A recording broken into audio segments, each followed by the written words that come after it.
as being a certain class, being a certain type of race, person, you feel more safe than somebody else. And somebody else, part of the higher class, who looks differently than me, could describe to you safety a lot better than me.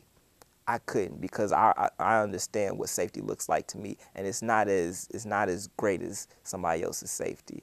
So it really depends. That's very relative. It's very relative.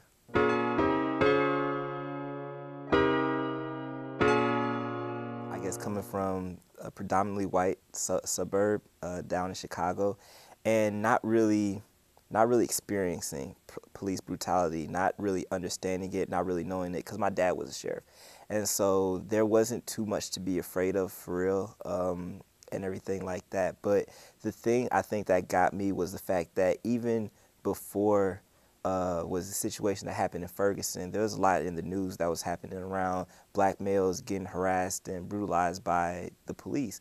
And I guess it coming to Ferguson made it a little bit too close to home, because not only am I here in college, I don't have the protection of my parents around me. So to know that, my dad is not going to be here waving his sheriff badge around is a little troublesome, because at the end of the day, this is what black males go through on a daily basis.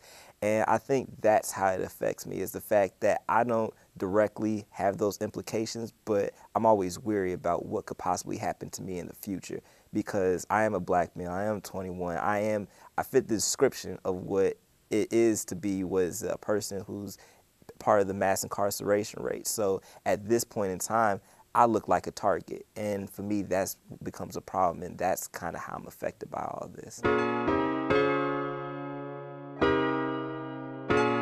want to make sure that police, they wear cameras, so not only do they protect themselves, but they protect the people who they're supposed to serve and protect. That's one. Two, you hire people who look like the people that you're policing. I feel like if you're going to police in a certain community, it's better that you have people who are from that community, or people who look like that community police that community.